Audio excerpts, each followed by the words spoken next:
যখন আমি এই সরাসরি রাজনৈতিক কর্মকাণ্ডগুলো করেছি, অর্থাৎ যখন আ জিয়াউর রহমান সাহেব আমাদের ফরিদপুরে গেছেন, সাত্তার সাহেব গেছেন, শেখ হাসিনা গেছেন ৮১ সনে।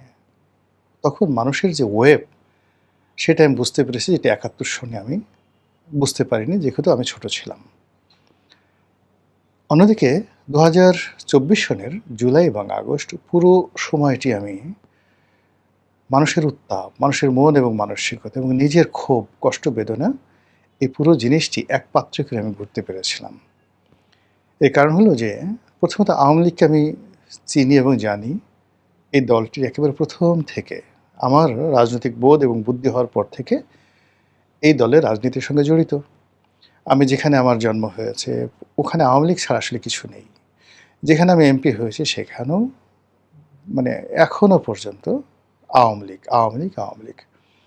তো আওয়ামী লীগকে কেন্দ্র করে একটা মানুষ যতটা কনজারভেটিভ হতে পারে, যতটা আবেগপ্রবণ হতে পারে, সেটা আমার মধ্যে ছিল। আবার এই এত আবেগ, এত ভালোবাসা নিয়ে একটা মানুষ কোন পর্যায়ে পৌঁছলে একটা দল ছেড়ে যেতে পারে? সেটা রাজ্জাক সাহেব, আব্দুর রাজ্জাক, যে দুঃখে তিনি আওয়ামী লীগ ছেড়ে বাকশাল করেছিলেন। আবার ডক্টর কামাল হোসেনের মতো মানুষ, মোস্তফা মহসিন মন্টুর মতো মানুষ। আপনি বাংলাদেশে মোস্তফা মহসিন মন্টুর মতো গ্র্যান্ড লিডার জন্ম নেয়নি। বঙ্গবন্ধুর সঙ্গে আমি মানে জিয়াউর রহমান এদের কথা বাদ, মানে যারা প্রধানমন্ত্রী হয়েছেন, রাষ্ট্রপতি হয়েছেন, তাদের কথা বাদ দিয়ে যদি আপনি নেতৃত্বের পর্যায়ে ধরেন, তাহলে ১ নম্বরে সারা বাংলাদেশে মোস্তফা মহসিন মন্টুর মতো এতটা দেশবান্ধব, দেশপ্রেমিক, কর্মী বান্ধব এবং গ্র্যান্ড লিডার, মানে যাকে বলা হয় একেবারে মহানেতা, আমি দেখিনি। কেউ নেই, নো ওয়ান। এখন তো প্রশ্নই আসে না, তার একটা আঙ্গুলের সমান যোগ্যতা অন্য কোনো নেতার নেই। সেই মানুষটি আওয়ামী লীগ ছেড়ে চলে গেছে। আপনি ডক্টর কামালের মতো মানুষ আপনি কল্পনা করতে পারবেন না, ইটস এ মহিরুহু।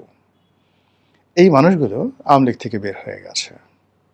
তো যারা বের হয়ে গেছে, হেমায়েতুল্লাহ আলমগীর মতো মানুষ, যারা এই নেত্রীর জন্য জীবন দিয়েছেন, ফজলুর রহমান সাহেবের মতো মানুষ, হাবিবুর রহমান হাবিবের মতো মানুষ, তারপরে বাহলুল মজনু চুন্নু সাহেবের মতো মানুষ, আখতারুজ্জামানের মতো মানুষ, বহু সংখ্যক মানুষ যারা এই আওয়ামী লীগ থেকে হয় দূরে সরে গেছে বা আওয়ামী লীগ ত্যাগ করে চলে আসছে।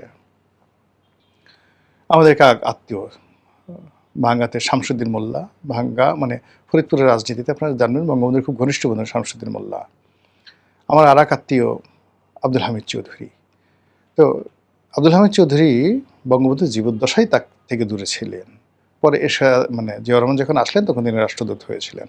1954 তিনি এমপি হয়েছিলেন। আবার শামসুদ্দিন মোল্লা সাহেবের ছেলে শাহরিয়ার রুমি আমাদের আত্মীয়। তিনিও মানে ভাঙ্গার ক্ষেত্রে তাকে বলা হতো, এত জনপ্রিয় নেতা ভাঙ্গাতে আর ছিল না। সেই মানুষটি আওয়ামী লীগ ছেড়ে বিএনপিতে চলে গেছিল।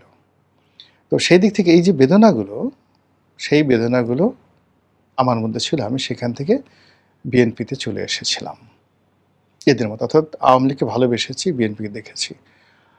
আর বিএনপিতে যাওয়ার কারণে আওয়ামী লীগের রাষ্ট্র ক্ষমতা প্রয়োগ করে আওয়ামী লীগের সাবেক নেতাদের উপরে যে জুলুম এবং অত্যাচার, আমার জানা মতে গত সেই ৯৬ থেকে, আওয়ামী লীগ তো প্রথম ক্ষমতা আসলো ৯৬ সনে, তখন থেকে রাষ্ট্র ক্ষমতাকে ব্যবহার করে যে জুলুম অত্যাচার করা হয়েছে, সবচেয়ে বেশি করা হয়েছে আমার উপরে। ব্যবসা বাণিজ্য, বাড়ি ঘর, পরিবার, সংসার সব তছনছ করে দেওয়া হয়েছে। তো বোঝার চেষ্টা করুন যে আওয়ামী লীগকে আমি কীভাবে জানি এবং চিনি। এই ক্ষোভ, এই বেদনা পুরো ২০২৪ সনের জুলাই মাসে ছিল এবং সেগুলো নিয়ে আমি রাজপথে ছিলাম।